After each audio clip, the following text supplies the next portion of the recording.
titled A Tale of Three Women. Please welcome our president, Mr. Eric Weiss.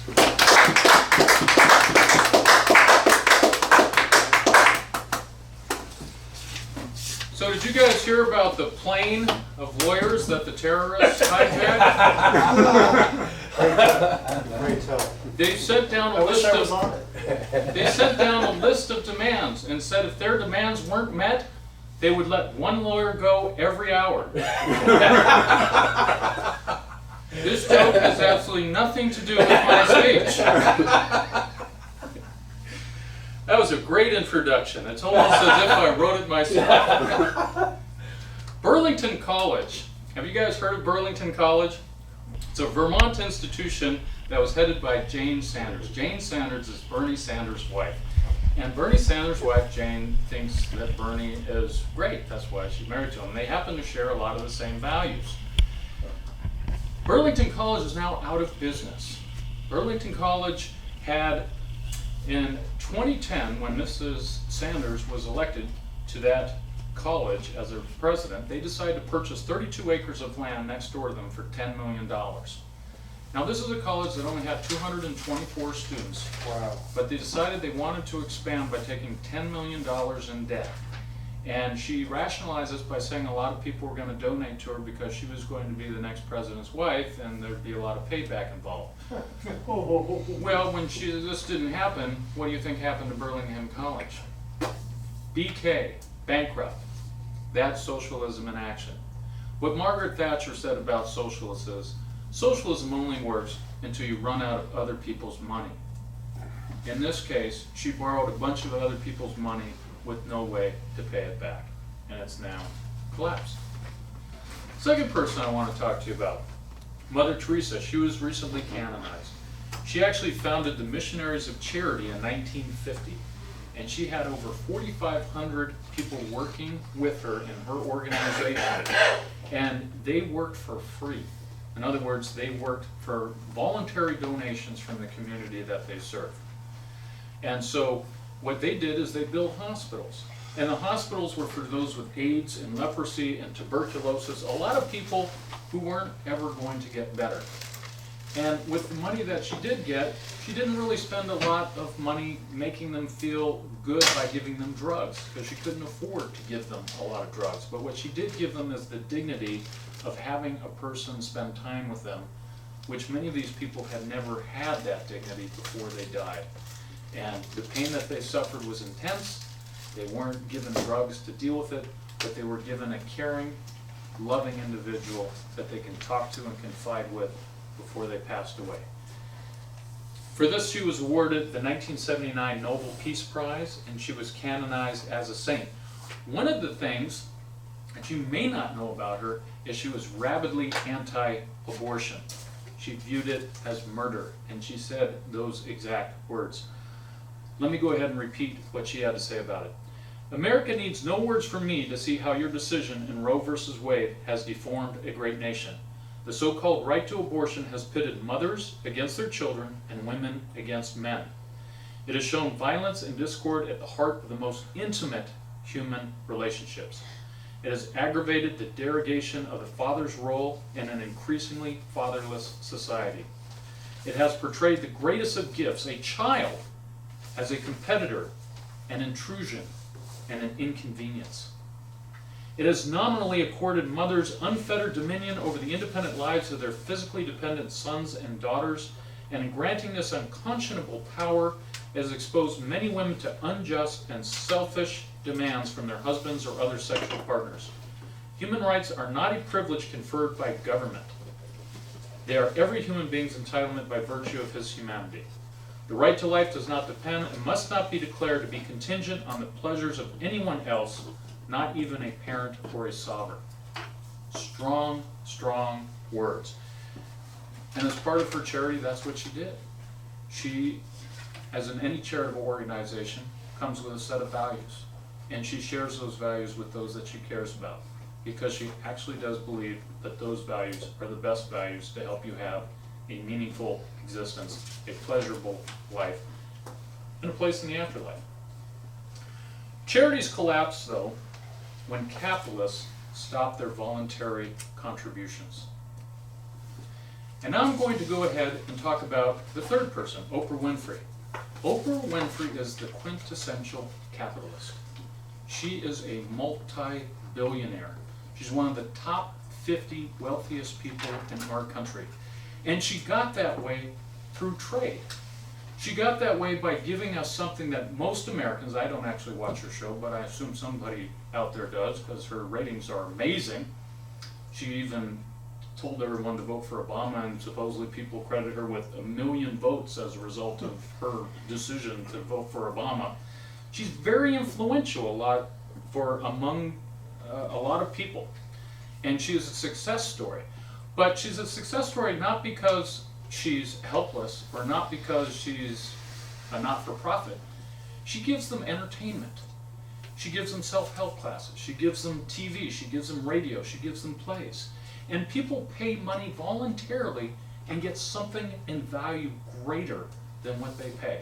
Now, a lot of people who are watching TV don't think that they're paying. But in fact, what's happening is they're watching the advertisements. And the advertisements make them go out and occasionally buy what they see in those commercials. The advertisers know that, so they sponsor the shows. And they pay her a huge amount of money because of the ratings she has for people who want to see what they consider free, but really is in fact a trade of their time. They pay for the electricity to watch the TV, they pay for the big expensive TV, and they eventually go out and they buy all those products that are advertised. So it is a trade. It is a trade in which they feel they're getting more than what they're paying. That's capitalism. That's what Adam Smith talked about. And that's what makes America great. America is the greatest, most powerful, wealthiest country in the history of the world. Not because we demand huge amounts of taxes from people and give it to socialists. Not because we take money out of your pocket and give it to not-for-profits, or at least that's not the way the system's supposed to work. The majority of the time, we are trading rather than redistributing money in our society.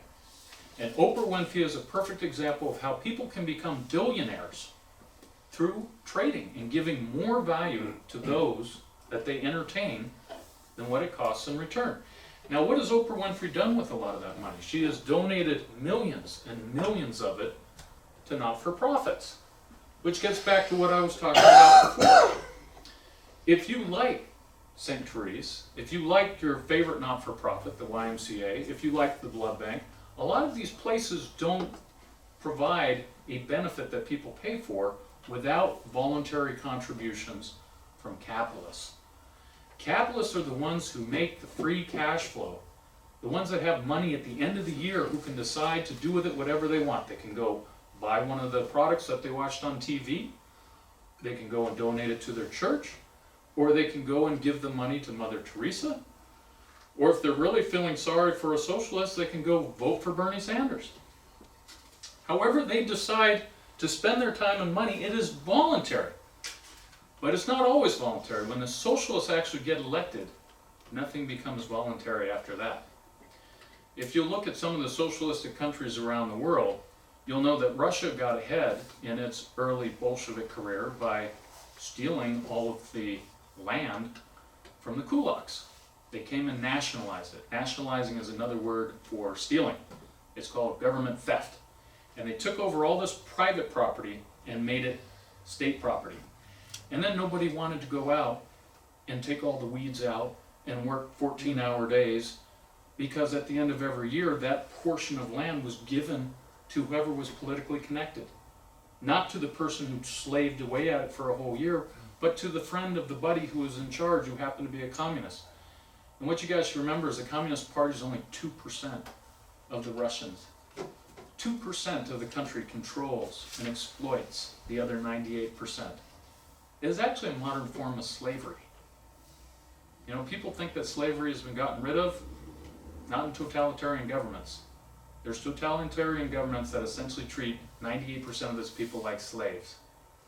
Russia is slowly but surely trying to bring in some market reforms. It's starting to bring in private property, so it's not a completely totalitarian system. but still there's no transparency, there's no parties to keep people honest, corruption is everywhere. Let's look at another place. Venezuela is falling apart right now. Venezuela has confiscated most of the wealth of all of its wealthiest people. And it also nationalized the companies that came in that knew what they were doing in order to exploit the wealth that was in the sea, the oil. See, Americans come in and think that we need to make money to make the shareholders happy. So they invest a huge amount of money in some of these places that really aren't safe. And then they promise 50% of the profits to the government. But the government is greedy, especially evil socialistic communist governments. So 50% is never enough. It goes to 50, then to 60, then to 70. And then finally the companies that are actually manufacturing the wealth say, we can't make any money if you're exploiting 70 or 80% of the profits. We need to rebuild this place. And they say, we don't care, now we're going to take over the whole company. We're nationalizing it. We're stealing the company from American stockholders. They did this in Iraq, they've done it in Venezuela, they do it all over the world. And we need to learn about this and not allow it to happen here in America. Because the next time a socialist is elected in America will be the last time we have a real election. So I have talked about the benefits that accrue to our society because we glorify the businessman. Let me step back and point out another thing. There's not a majority of this country right now who are willing to vote for Bernie Sanders. Thank God. There is not a majority of this people who want to be St. Teresa. She has 5,000 disciples. That's a lot. It's way more than most smaller companies. But you don't really get much for being a disciple of Mother Teresa. You get poverty and you get to work with sick people every day, and everyone you care about is dying in front of you. The most that she can get is about 5,000 people, and they live in some of the poorest countries of the world. And I give her kudos, and I love her for it, and she deserves her sainthood, but it's not going to encourage a lot of Americans to go follow her. However, look at the rich people in our society. If you go out there and you talk about Oprah, thousands and thousands of people want to be Oprah. Thousands and thousands of people want to be Conrad Previs. Thousands and thousands of people want to be the next Steve Jobs, or the next Bill Gates, or the next person who designs, like Hewlett-Packard, a new transistor or a new radio or something new. We are the most innovative, most insightful society that this planet has ever seen, and that's why we're wealthy, and that's why we're generous. And because of the generosity of the capitalists, we can keep people like Mother Teresa employed. So, what prompted all of this? I was in church the other day, and the priest said to me, I would like to try and understand why if you give a person a fish, you are called a saint. But if you ask them why they don't have fish, now you're a communist. Well, I pondered this for a while, and I came to this speech. Because there's a third way. And the third way doesn't involve socialism, and it doesn't involve necessarily only not-for-profits. What it involves is what we are great at, building wealth. And it's not a bad thing. Everyone benefits when you build wealth because we trade to get it. We don't steal to get it. We don't redistribute to get it, at least not most of the time. Most of the time we build it by giving each other a product or a service that we all want more than the money that it costs to get it. And that's why our society is rich, and that's why if we continue to defend and promote capitalism, the builders, the innovators, the people who create stuff, the ones that give us our great cell phone, our nice big screen TV, the fabulous programming, and the Oprah Winfrey films for whoever actually watches those things.